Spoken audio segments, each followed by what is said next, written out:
على حبيبنا محمد الصادق الوعد الأمين وعلى آله الطيبين الطاهرين وعلى أصحابه الغر المحجلين ومن تبعهم بإحسان إلى يوم الدين وعنا معهم برحمتك يا أرحم الراحمين. اللهم علمنا ما ينفعنا وانفعنا بما علمتنا وفقهنا إذا جهلنا وزدنا علما نافعا وعملا متقبلا يا كريم. وبعد، السلام عليكم ورحمة الله وبركاته. Alhamdulillah, we praise Allah subhanahu wa ta'ala. We thank Him for all the favours that He's bestowed upon us. From the great favours that Allah subhanahu wa ta'ala has bestowed upon us is that we are sat here right now on a Saturday night or a Saturday night in one of the houses of Allah subhanahu wa ta'ala. And that's a ni'mah of Allah subhanahu wa ta'ala. That He subhanahu wa ta'ala has opened the doors that we stay fi baytin min buyutihi, in one of the houses of Allah subhanahu wa ta'ala. The masajid are fortresses for the believer. The mosques are fortresses. The walls of the masajid, they protect us from everything that takes place outside. So we're fortunate, and it's the tawfiq, it's the providence, it's the guidance of Allah subhanahu wa ta'ala that He's chosen a few of His slaves to be in one of His houses, to remember Him subhanahu wa ta'ala, to think about Him, to worship on the blessed night. And all nights are blessed with Allah subhanahu wa ta'ala. All nights are blessed moments within them. So in our hearts we give shukr lillahi ta'ala. In our hearts we thank Him that we're here, sitting in this blessed house. And on top of that, we were already told before Maghrib, our brother Sayyidina Ismail, he spoke about the importance of this blessed month that we're in. We're in the month of Rajab. We're in the month of Rajab, which will be followed by Sha'ban, which is followed by Shahrul Quran, Ramadan. So the countdown has begun. Less than 60 days away. Less than 60 days away. The first night of this month, as is recorded in the authentic traditions, the Prophet ﷺ would make dua, Allahumma barik lana fi Rajab wa Sha'ban wa ballighna Ramadan.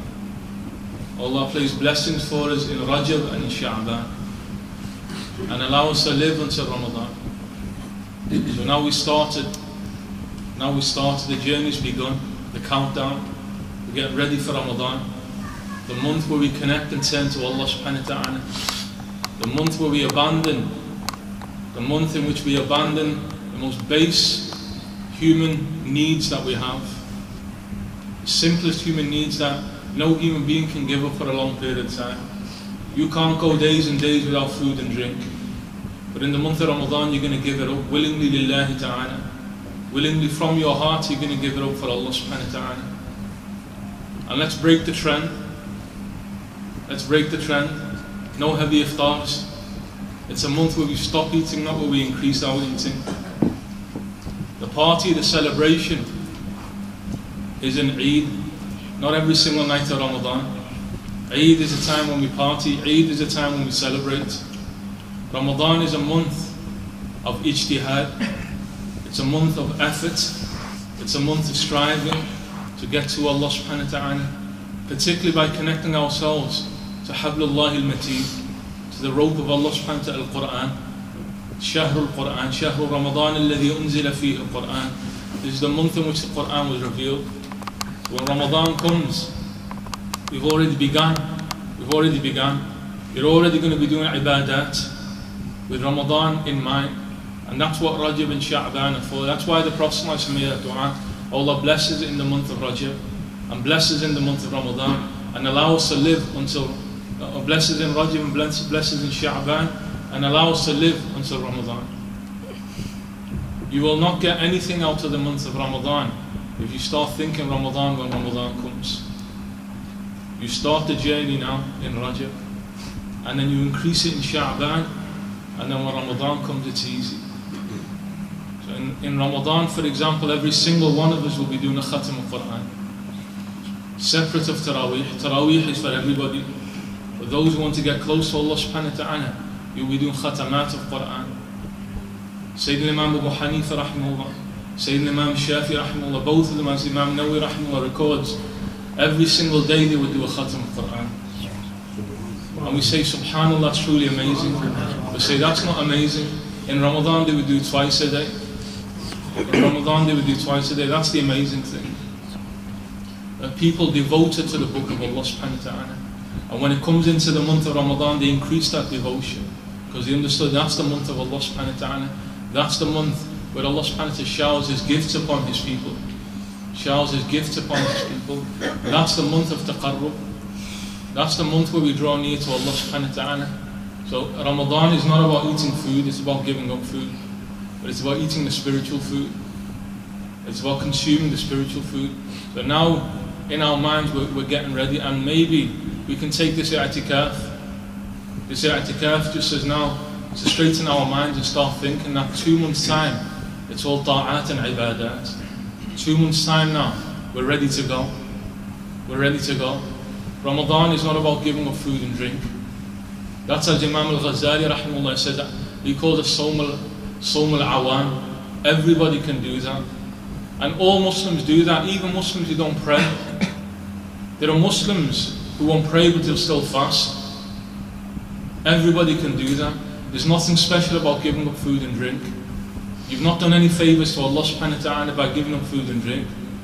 The real Sawm is the Sawm of the Jawarih, the Sawm, the fast of your limbs, and the fast of your heart. That you abstain and you withhold your limbs from doing anything that Allah subhanahu wa ta'ala would hate you to do.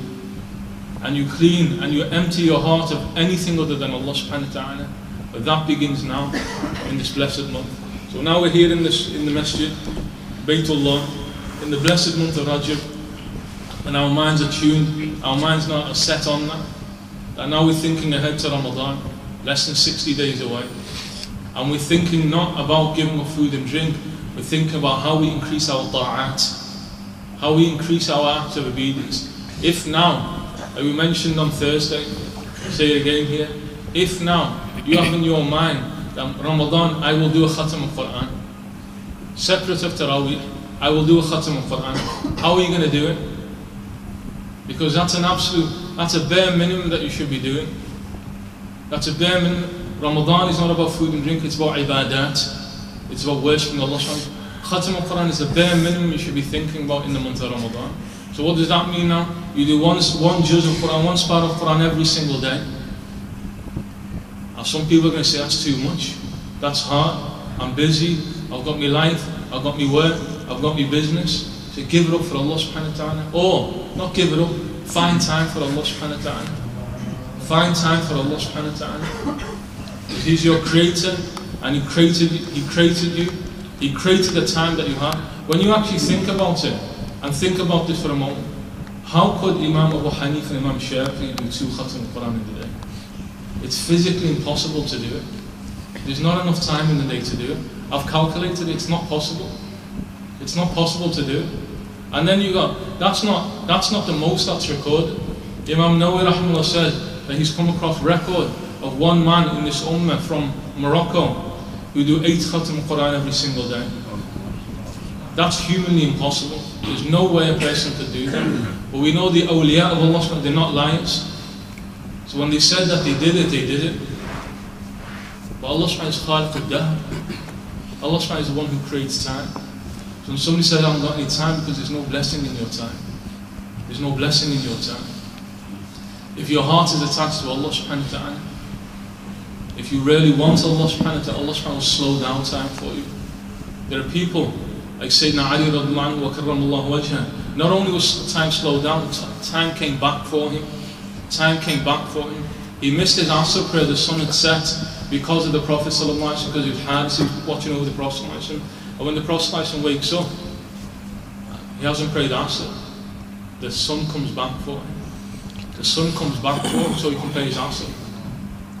So not only does it slow down such that they can do such a thing, time moves according to the people of Allah subhanahu wa ta'ala.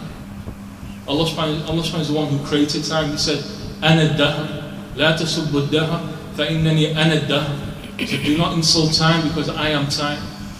I am the creator of time.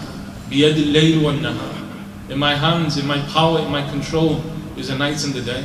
I am the one who changes time. I am the one who moves time according to my people. According to my people. So when we say that, how is it humanly possible in Ramadan to do Khatm al-Quran? If we find it difficult to think about that, it's because where our hearts are. It's because where we're at. It's because where we're at. That's why we find it difficult.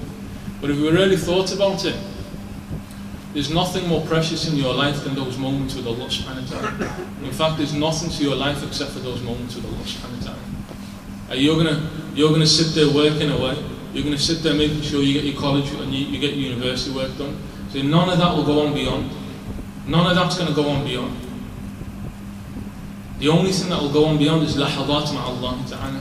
Those brief moments that you have with Allah subhanahu wa ta'ala. That's all you'll take on. That's al-baqiyat al-salihat. والباقي المال والبنون زينة الحياة الدنيا والباقيات الصالحات خير عند ربك ثواب وخير أملا. All your wealth and your children, they're just zina of hayat al-dunya. That's just the beauty of this world. But there's no value whatsoever. Your wealth and your children that you take pride in, your business and your money that you take pride in, that you'll sweat day and night for. Zinatul hayat al-dunya. It's all just beauty. You're going to drive around in your fast car. You're going to live in your rich house. You're going to wear the best clothes that you've got. All of that zinatul hayat al-dunya. All that will last with Allah subhanahu wa ta'ala is al-baqiyat al-salihat. وَالْبَاقِيَاتُ الصَّالِحَاتُ خَيْرٌ عِنْدَ رَبِّكَ ثَوَابٌ وَخَيْرٌ أَمَلٌ. What are those things that last and that go beyond? That go beyond. Those things that are eternal. And we read Imam al-Junayd al-Baghdadi, rahimahullah, Imam Ahl al-Ta'ifatayn, the great Imam al-Junayd. And what he did was absolutely phenomenal in his connection to Allah subhanahu wa ta'ala. The very least that he used to do every single day before he opened his shop, 300 rak'ah nafil every single day. So before you open your shop, do 300 rak'ah nafil every day. And it'll be there forever. But time slows down for people like that. Time moves according to people like that. Time doesn't rush for people like that. 300 rak'ah nafil every day. But when he was seen in a dream after he passed away, مَا فَعَلَ اللَّهُ بِكَ. The one who sees him in dreams says, what did Allah subhanahu wa ta'ala do to you? He said he forgave me and he admitted me into Jannah without any account. He said, what? Why? What was it that you did? He said, ذهبت الإشارات واندرست العبارات ولم يبق إلا ركيعات كنت أصليهما في جوف الليل. He said, all of this kalam, all of these words and all of these allusions and all of these indications that we had, he said, they all disappear. And when you're with Allah subhanahu wa ta'ala, all of this is fani. All of this is gone. None of this has any weight whatsoever. All those hours that you spend in your business and your work and your family, all of that's fani. Everything will just disappear. And this is Imam al-Junayd speaking. It's not like he did anything haram. It's not like he was immersed in sin. It's not like the dunya had overtaken him. But even then he said it's all gone. And he said, وَلَمْ يَبْقَ إِلَّا رُكَيْعَاتٍ كُنْتُ أُصَلِّيهِمَا فِي جَوْفِ اللَّيْلِ. And he said, all that remained, he said, was just small rak'ahs that I used to pray in the depths of the night.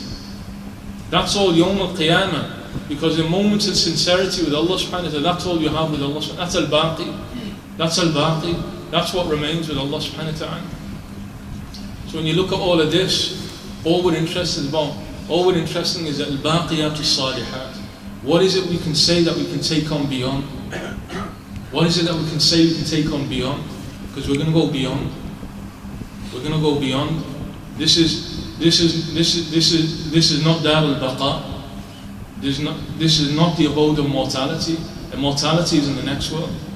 If anybody was to live forever, be he sallallahu alayhi wa sallam. And when the angel of death came to him, and the angels are khuddam lil-anbiya, the servants of the prophets. So when the angel of death came to prophets, they wouldn't take their soul, they would ask permission before they took it.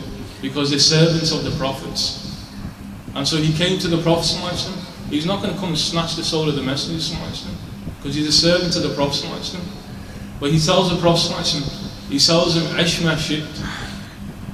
He said, live as long as you want, and accompany whoever you want, فَإِنَّكَ مُفَارِقٌ, because you're going to separate from this world. If anybody would have had this immortality, it would have been him sallallahu alaihi wasallam. And he was given the choice to live as long as he wanted in this world. But he was told, فَإِنَّكَ مُفَارِقٌ. But you're going to have to leave everybody and anyone that you live with in this world, and this world you're going to have to leave. So there is a beyond, and we will leave this world, and all our thoughts should